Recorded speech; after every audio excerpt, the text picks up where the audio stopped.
6 de mayo de 1937. Posado sobre Manhattan, el dirigible Hindenburg es la mayor proeza que el hombre ha realizado en el cielo. Un símbolo de la ingeniería y de la audacia alemanas. Espera que el clima mejore para poder aterrizar, pero para su infortunio, pocas horas después... Ahí viene, señoras y señores. Es un maravilloso espectáculo que baja del cielo y se dirige hacia nosotros y hacia la torre de anclaje.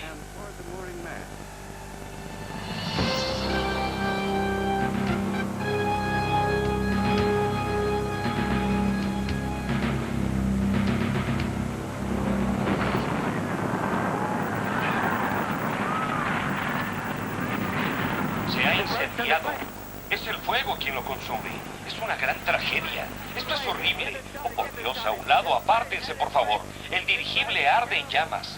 Las personas que estaban en la torre de anclaje corren hacia mí. Ah, es pavoroso. Es la peor catástrofe del mundo. Las llamas se elevan a 100, 150 metros. Es todo lo que puedo explicar por ahora. Ruego a Dios que se hayan salvado. El gigantesco se viene abajo sobre todas las personas que hay ahí. Es terrible. Estas son las escenas de un noticiario cinematográfico de la terrible catástrofe que iluminó la oscuridad de los cines en el mundo y la transmisión inmortal de Herbert Morrison que conmovió los corazones de millones que se reunían alrededor de sus radios. Estas palabras e imágenes de 1937 perduran como un símbolo de los grandes logros y de los errores catastróficos de una era. Los años 30 vieron levantarse a Alemania de las cenizas de la Primera Guerra Mundial. Los alemanes trataban de consolidar su nueva superioridad tecnológica. La explosión del Hindenburg sería un grave revés al orgullo de los invencibles arios, como lo habían sido las 4 medallas de oro del atleta negro Jesse Owens en las Olimpiadas de 1936 en Berlín. Antes de que el nuevo Zeppelin terminara las pruebas de vuelo junto con su ilustre predecesor, el Graf Zeppelin, se elevó sobre ciudades alemanas. Esos dirigibles eran seguros. Las personas que los tripulaban también lo eran. Sabían cuáles eran los riesgos.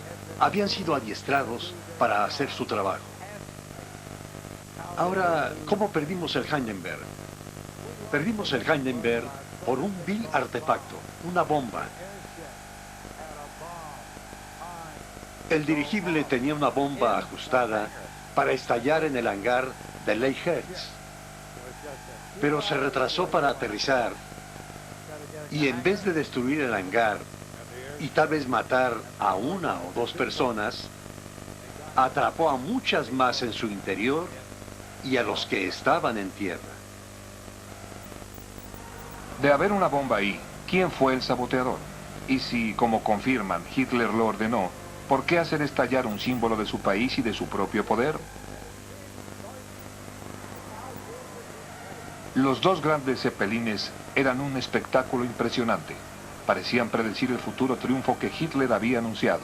Y como verdadera propaganda voladora, eran muy útiles para ganar el apoyo del pueblo. Existe otra teoría que es posible, pero menos misteriosa, de que el Hindenburg hubiese sido destruido por causas naturales. Pero a pesar de todas las teorías relacionadas con su destrucción, no hay duda de que su construcción un año antes fue una maravilla de la época. Construido por la compañía alemana Zeppelin, tenía 280 metros de longitud, más largo que un barco de guerra. Los trabajos fueron supervisados por el doctor Hugo Echner, heredero del gran sueño del conde von Zeppelin de hacer volar naves más ligeras que el aire y que volaran con seguridad a todas partes. Construido en su totalidad con duraluminio extraligero, 16 celdas llenas de hidrógeno proveían su potencia de ascensión. Aunque el hidrógeno es muy inflamable, el Hindenburg era el número 129 que Zeppelin construía. Los alemanes tenían una vasta experiencia en su manejo y tomaban todas las precauciones. Las escaleras interiores y las pasarelas estaban revestidas con caucho. La tripulación usaba zapatos de fieltro para evitar electricidad estática. Además, los 4 motores del dirigible funcionaban sin un sistema de encendido. 7 de mayo de 1936. Habiendo terminado sus vuelos de prueba, el Hindenburg se puso en camino para el vuelo inaugural hacia los Estados Unidos. Con el propio doctor Echner a cargo, transportó a 40 tripulantes y a 50 pasajeros. Los pasajeros eran personas famosas y en esa época se podían permitir los 2 días y medio que duraba el viaje desde Friedrichshafen a Leyhorst. Era sin duda una hermosa vista panorámica. Había una cubierta de observación en ambos lados del dirigible. Las cabinas y las literas estaban en el interior de la sección central de la nave. Los alimentos eran suntuosos. De hecho, yo era amigo de uno de los camareros que estaba a bordo. El viaje en general era muy lujoso y placentero. Podían verse, me dijeron al llegar al océano, que en la primavera podían verse témpanos de hielo, así como ballenas. Desde esa posición, era poco frecuente que se volara a más de 400 metros. Se tenía un puesto de observación ideal. Al mismo Papa le fue permitido oficiar misa, dado que el viaje era tan suave que no había peligro de derramar el vino sacramental. Muchos de los lujos familiares en tierra se elevaban con el Hindenburg. Uno de los placeres no permitidos era fumar, excepto en una habitación aislada. También transportaba correspondencia, y sus cartas tenían un sello especial del Hindenburg. La travesía desde Alemania al puerto americano de Lakehurst, Nueva Jersey, tomaba 65 horas. La estación aeronaval de la Marina Americana de Lakehurst estaba a corta distancia de la ciudad de Nueva York. La compañía alemana Zeppelin había hecho arreglos con la Marina para usar sus instalaciones. El hangar de la estación aeronaval, el más grande del mundo, aún existe. El dirigible tenía 280 metros de largo. Un objeto de ese tamaño que desciende debe estar a una distancia razonable de tierra. Por ello, las líneas de aterrizaje delanteras se lanzaban desde proa. En ese momento, el balance del dirigible era bastante técnico. Se acostumbraba, y se puede ver en algunas películas, liberar agua. Porque si descendía rápidamente, debían aligerarlo para mantener el equilibrio. Una vez que las líneas y la tripulación de tierra se situaban a lo largo del dirigible, desde el ancla hasta la cola, lo hacían con las manos a último momento para poder controlarlo, y lo bajaban hasta que estuviera anclado y no fuera inestable.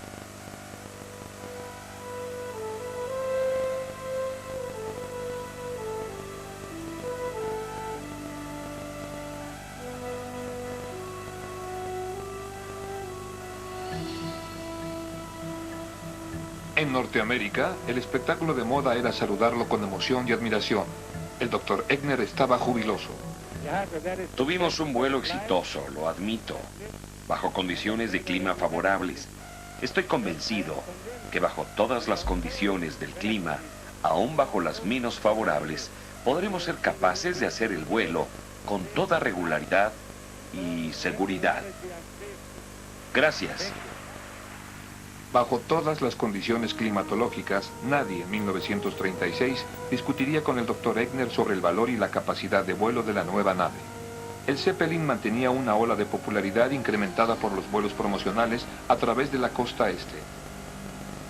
Sin embargo, las condiciones climatológicas y otras inclemencias jugarían un papel importante en la tragedia que esperaba el Hindenburg. En contra del destino continuará en The Discovery Channel.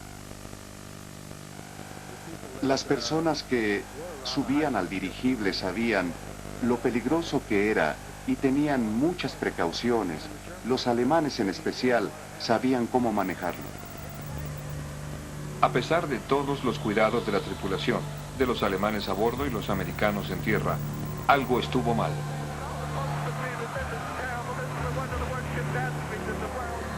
Muchos creen que fue un acto de sabotaje. John Ayanakon mantiene que fue una desafortunada combinación de causas naturales y errores humanos. El primer error fue que el Hindenburg contenía hidrógeno. En cuanto se diera una chispa, explotaría. Creo que eso sucedió ahí. Dejaron que el hidrógeno saliera, y cuando el dirigible aterrizó, se produjo una chispa, y el hidrógeno que había se incendió. Para tratar de entender cómo sucedió el desastre, debemos seguir el último viaje del Hindenburg, desde su comienzo en Frankfurt, Alemania, el 3 de mayo de 1937. El Hindenburg se había agrandado para llevar más pasajeros. Se preparaba para su primer vuelo transatlántico de la nueva temporada. En Frankfurt lo abordaron 36 pasajeros. Con la ayuda de un ejército en tierra, además de 61 miembros a bordo, el Hindenburg se elevó para nunca más volver.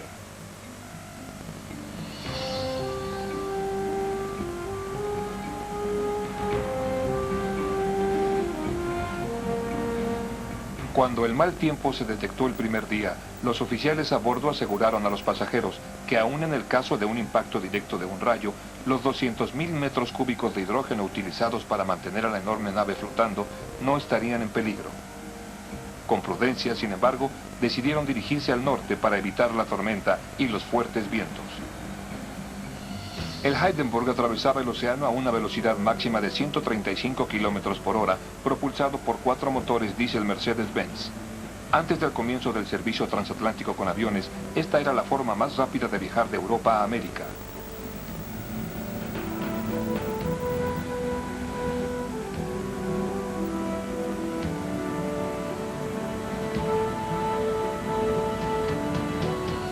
Al segundo día se divisó tierra. Los fuertes vientos habían retrasado la nave por varias horas, pero el mal tiempo forzaba un retraso mayor. Los pasajeros y la tripulación contemplaban la ciudad de Nueva York. La gran silueta del dirigible era todo un espectáculo. Se balanceaba en la cúspide de la modernidad, pero el destino diría que pronto sería parte de la historia. Eran las 4 de la tarde cuando el Hindenburg se divisó sobre el área de aterrizaje de Lakehurst, pero las nubes de tormenta evitaron el aterrizaje inmediato.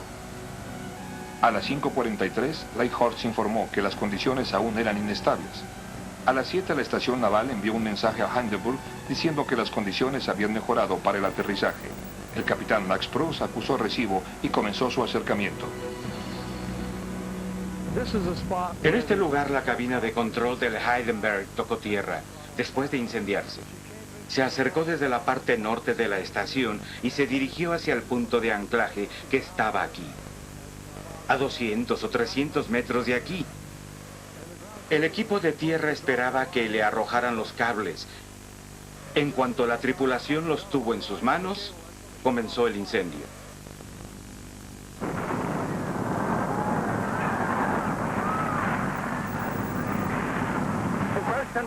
Se está incendiando. Es increíble. Se está quemando. Es una tragedia. Esta tragedia es terrible. Por Dios, a un lado, por favor. El dirigible arde en llamas. Y las personas que estaban en la torre de anclaje corren hacia mí. Oh, es terrible. Es la peor catástrofe del mundo. Las llamas se elevan a 100 o 150 metros. Es una vista terrible, damas y caballeros. Es todo lo que puedo explicar por ahora. Ruego a Dios que se hayan salvado. Ahora cae esa mole. Todas las personas que hay ahí. Ahora veo personas que salen de ahí. ¡Cielos! Es terrible. No puedo hablar más, damas y caballeros. Es un grave accidente en el que seguramente muchos morirán. Muchos debieron quedar aprisionados bajo esos hierros candentes. Señor, lo siento. Casi no puedo respirar. No puedo acercarme más. Cielos. Es terrible. El fuego duró solamente 34 segundos y mucho del fuego fue arriba. Las personas que murieron fueron de la tripulación, que estaban en las estaciones de aterrizaje, estaban dentro de la nave y no pudieron alejarse de las llamas. Pero los pasajeros estaban abajo. Como sabrán, el hidrógeno se eleva cuando se libera. Por ello, el fuego se elevó hacia la parte superior de la nave. Vi a uno de los pasajeros, a una niña, que debía tener 14 años. Estaba quemada desde la cabeza hasta la parte posterior de las rodillas. Su espalda estaba quemada y uno de los marinos la había sacado, la dejó boca abajo en el campo. Claro que cuando llegaron los doctores, la llevaron al hospital. La explosión del Hindenburg fue tan rápida como el fuego mismo. El doctor Raymond Taylor fue de los primeros en llegar a la escena. Después se dirigió al hospital local donde habían llevado a las víctimas. Es la entrevista fuera del hangar del dirigible. Yo era el cirujano a cargo y era mi responsabilidad atender a todos. Había 2 personas tan gravemente heridas que no podíamos ayudarlas. No era posible. Las examiné y se dirigían a un intérprete en alemán. No podía hablar alemán. Y me preguntaron si morirían y respondí que no. Después de lo cual, le dije a la enfermera que les diera un sedante y que los mantuviera tranquilos. Estoy seguro que lo hicimos, pero era terrible verlos morir sin nada que hacer. Había un médico judío en el hospital. Preguntó si podía cuidar a Lehmann, porque Lehmann era alemán y su doctor era judío, y deseaba mostrar un gesto de buena voluntad hacia los alemanes. Y bueno, dejé que se encargara del capitán Lehmann, hasta que murió horas después. Respecto a eso nos dijeron que Hitler pensaba otorgar a los médicos de esas personas una medalla, pero fue anulada cuando se enteró que un médico judío se había encargado del personal alemán. A todas luces despreciable, pero concordante definitivamente con la mentalidad antisemítica nazi. Tal vez menos concordante sea el hecho de que Hitler tuviera en mente otorgar medallas. En especial si uno cree la teoría de que una bomba destruyó la nave colocada por órdenes del mismo Führer. John Ayanakon ofrece una teoría menos dramática. Ese fue el final de la época de los dirigibles porque todos tenían miedo y no sabían qué había sucedido. Todos creían que era sabotaje. Alguien dijo que tal vez le habían disparado. En la calle se escuchaban toda clase de historias, pero aún creo que la electricidad estática fue la culpable. Muchas de las teorías de Ayanakon están apoyadas en las investigaciones conducidas en su momento por los gobiernos de Alemania y de Estados Unidos. Mientras el Hindenburg maniobraba en el borrascoso viento para aterrizar en el Área 2, se cree que un cable del mecanismo de dirección se rompió, rasgando una celda de gas. Cuando las líneas húmedas se lanzaron a tierra, una chispa se generó por las condiciones de aligeramiento de las cargas, viajando por las líneas hacia la capa exterior del Hindenburg. Cuando la chispa atravesó la capa hacia el marco interior de la nave, ahora lleno con hidrógeno, se originó el desastre.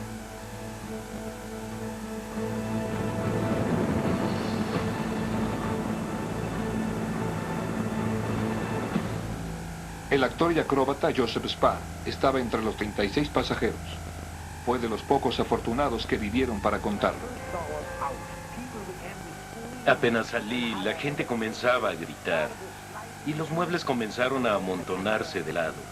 Tomé la cámara, golpeé la ventana y comencé a bajar.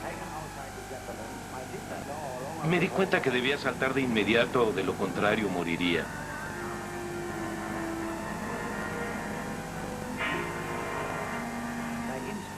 Mi instinto me dijo que era el momento adecuado cuando me solté.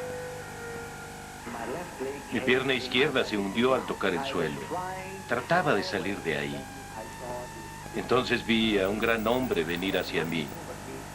Me levantó, me arrastró y me puso en el suelo de nuevo. Vi a pasajeros quemados de todo el cuerpo, corriendo a ciegas, parecían como si se hubiesen asado. Los vi correr, vi a 2 miembros de la tripulación tratando de sostenerlos. Entonces vi a otros pasajeros muertos, gravemente quemados. Supe que era muy afortunado y di gracias a Dios por haberme dado vida.